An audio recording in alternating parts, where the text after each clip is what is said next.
This is TV 10 and 55 Focus, a program dealing with issues affecting everyone on Long Island and the tri-state area. Now your host, Richard Rose. Hi, I'm Richard Rose and welcome to Focus. Nassau County taxpayers wondering, are they in for a massive property tax hike? Our Jody Goldberg explains. It's ridiculous.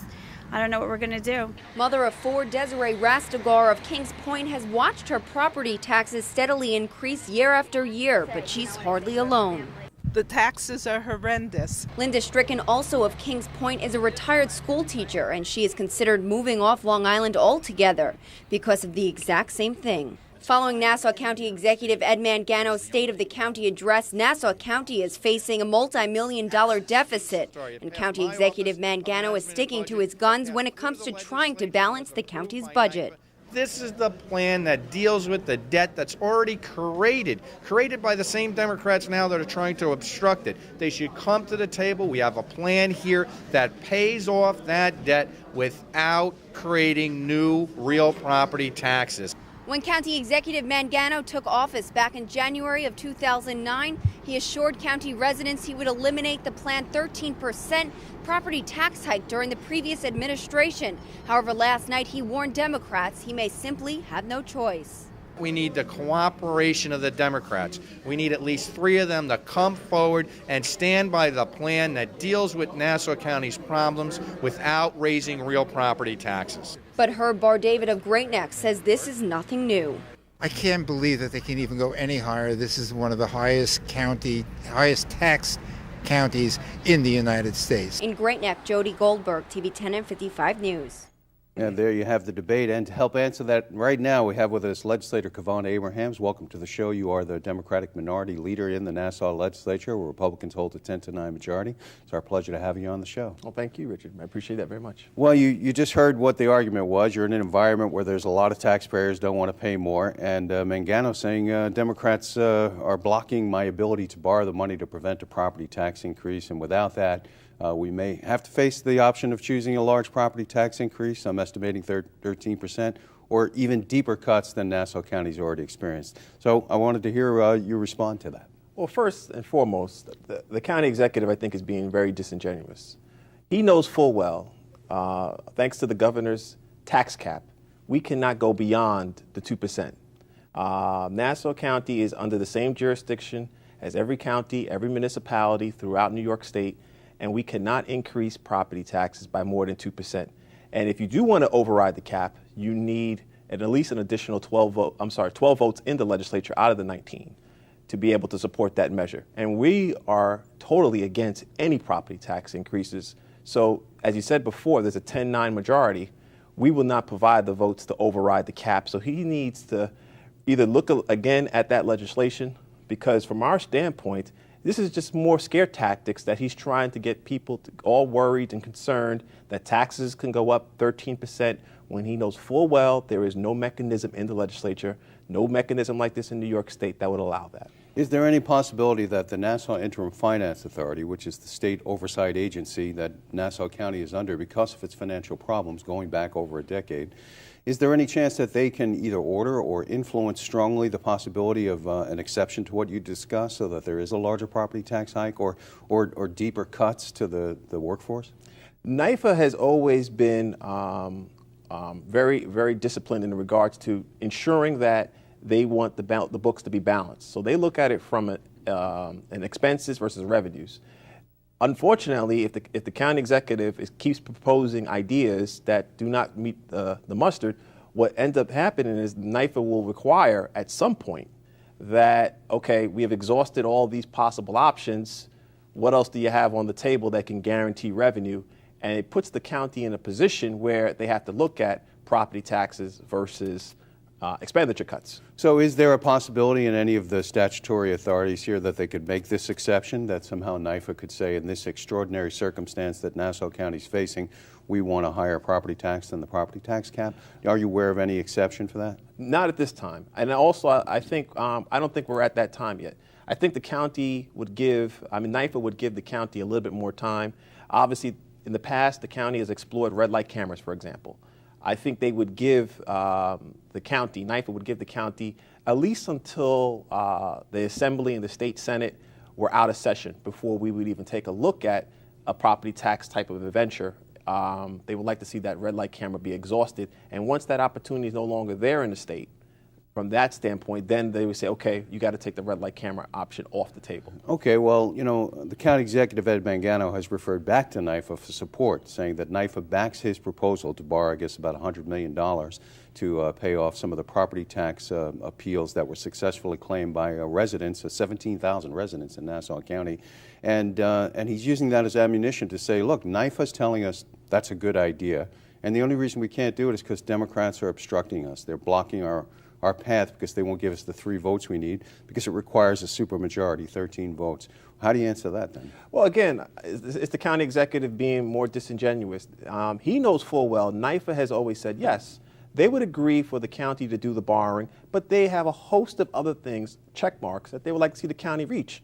Expenditure cuts. The county executive has not come close. We had talked a little bit about before, the police unions in terms of getting their give back, getting a give back from our civil service workers. All that feeds into a number that feeds into the $309 million in terms of closing the debt. And the county executive has not presented any facts or any numbers or any information to get closer to that 309. Yes, ideally, NYFA would like for the legislature to support the borrowing for the tax cuts, but the county executive has not met the criteria in order for that borrowing to go forward. You know, some of these arguments that both sides have are dizzying to the taxpayers who see it as politics as usual in Mineola. Is this just politics? Is this about a blame game where you could say it's the Republicans' fault, or Mangano could say it's the Democrats' fault, as you just heard him say? I can imagine how most homeowners and most taxpayers feel, because obviously Mr. Schmidt and Mr. Mangano say one thing, and then I'm here saying the total opposite.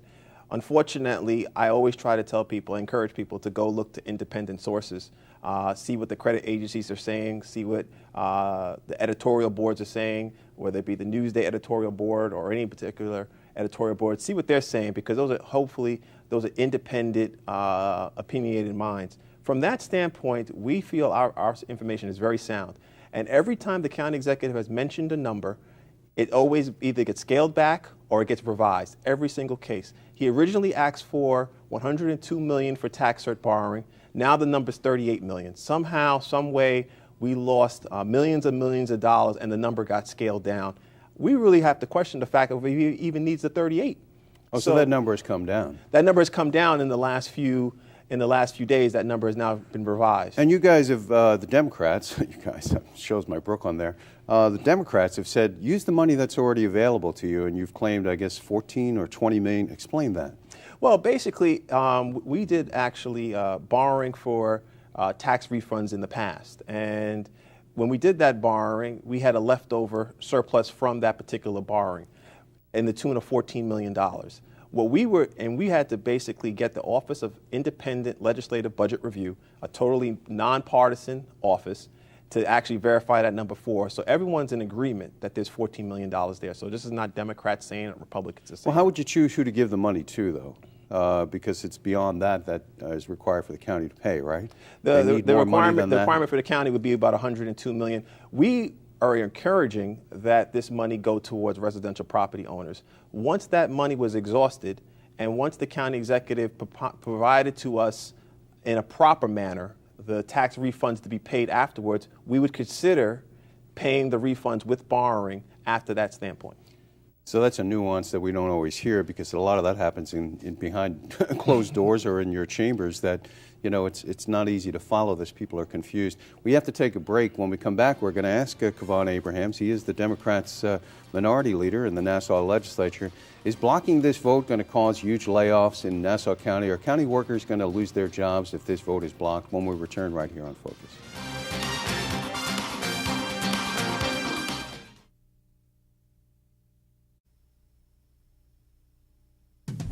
TV 10 and 55 Focus now continues. And welcome back. I'm Richard Rose. We're here with our guest, Kevan Abrahams. He is a Democrat minority leader for the Nassau Legislature, where the Republicans hold a 10-9 majority. And we've been talking about the fact that the county executive, Ed Mangano, Republican, demanding that the Republicans provide at least 3 more votes when you meet this Monday on the 19th, so that they can get the supermajority they need to approve a bonding to pay out property tax certiorari appeals that have been successfully won by homeowners, as well as approve a package of police incentives. The argument that's been put forward is that if you don't do this, they're either going to raise property taxes, we talked about that, or face deep cuts, meaning layoffs. That basically what's being implied here is that if Democrats don't give the vote, county workers are going to lose their jobs, and it's going to be your fault. Well, I mean, the county executive has played these scare games before. If you think back to the police precincts, he said that if he doesn't get his precinct plan, he was going to raise taxes by 25%. Oh, wait, no, 19%. So it just keeps fluctuating, keeps changing. We're not going to fall victim to his scare tactics. From our standpoint, though, obviously we didn't support layoffs in the past. We think layoffs is the wrong direction to go. Layoffs always targets the lowest paid worker, doesn't target the highest paid guy. We want to target the highest paid guy. The way you get that done is through incentives and by packages, by getting those workers off the books. The county executive needs to sit down and negotiate with us. The tax refunds that have been sent down to us, think about this. He sent down hundreds and hundreds of tax refunds, all bulked into one legislative item.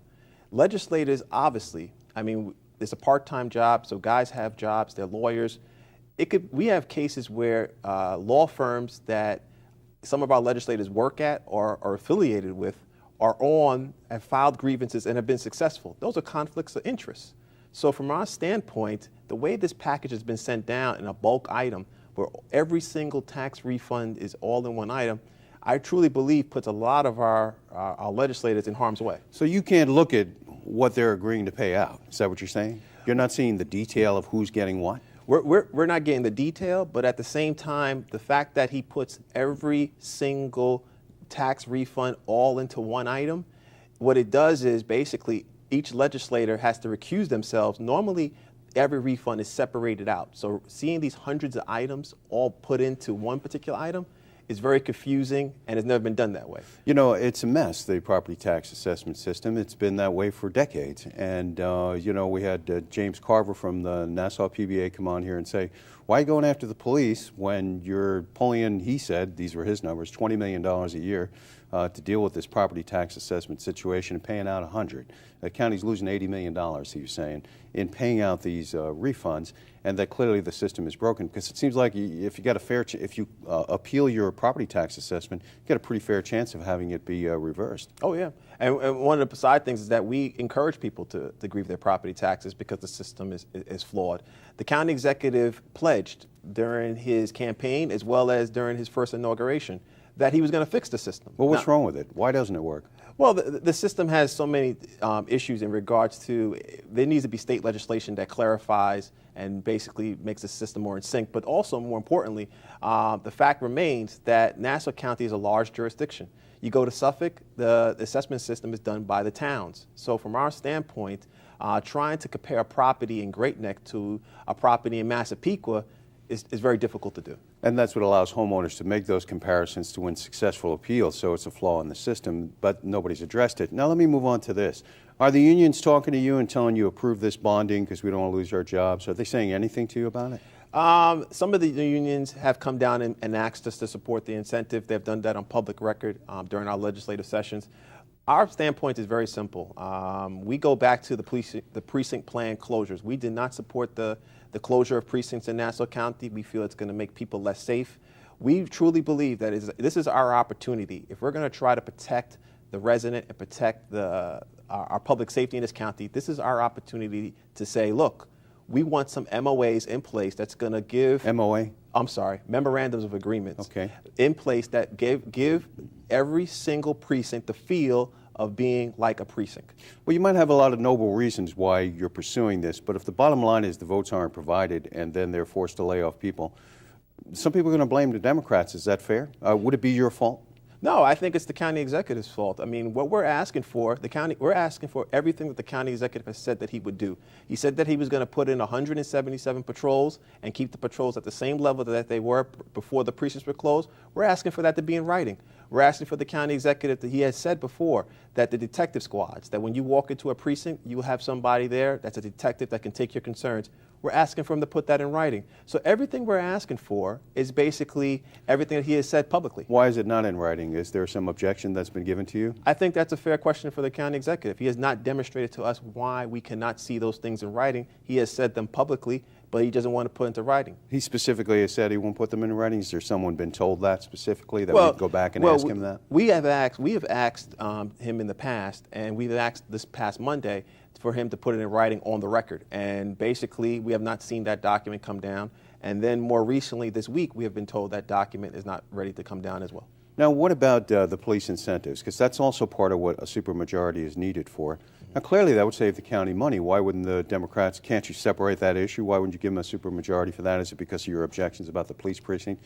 Is it leverage to try and get what you're looking on the police precinct? But in the meantime, if these people were to retire, it starts saving the county money. Well, ideally, if we provide the votes for the incentive, the county executive will have the mechanism to actually go forward with his precinct plan. Most people don't realize this, but if you just shut down a building, that doesn't save any money. The real savings comes from when you actually are able to move those bodies off the books and off the county's expenditures. So from our standpoint, the county executive has not saved a dime yet by closing 4 precincts.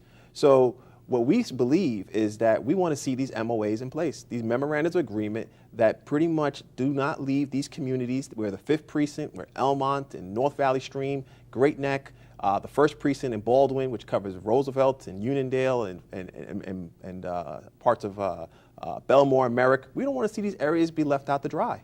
If I recall the number, isn't he saying that there'd be 100 fewer officers through the precinct plan? 100 yes. Fewer administrators? Yeah, he's saying 100 few police officers that at times some of them handle administrative duties. That's what he's So that's what is he's that saying. not a savings? No, that's a savings, but that's a savings basically that he's using the incentive to generate. So there's a difference. So once he closed the building, those people are still there. They're still showing up to work. He says it's not a closure, that it's really a conversion. They're simply becoming policing centers, and that the media actually has spun it wrong. He was on my show last week saying that we're stating it wrong. It's not a closure. What do you think it is? It's a closure. He can spin it any way he wants. The bottom line is very simple. When you're removing resources, when police officers are making arrests and then they're going to a different building, you can call it what you want. Putting 2 police officers in these policing centers and calling it a precinct or calling it whatever you want to say, it's a downscale policing center, I think is disingenuous, and it slaps the taxpayer in the face. You feel responsibility to do the right thing for Nassau people here? Because, I mean, it'd be easy politically wise to say, hey, look, we're not in the majority, so whatever happens, we can say we weren't responsible for it, so you can posture. I'm not accusing anyone of doing that, but you can do that. And yet, in the end, is that really the best way to go? Is that what's going on here? No, not at all. We've always taken the position, we've always took the responsibility to ensure we do the right thing by Nassau County. Look, Democrats, not just under the leadership when County Executive Swazi was in power, but we basically were in power for 10 years. And we made some really tough decisions. At times had to take some positions which we know were definitely in the opposition of what the public may see or perceive. But basically, we kept this county stable. We were able to get 13 bond upgrades during that process. This county executive and this Republican legislature cannot say that. Well, let's talk about that when we return. Did Mangano inherit a deficit as he claims, or was it balanced, as you just heard Kevan Abrahams contend? When we return right here on Focus.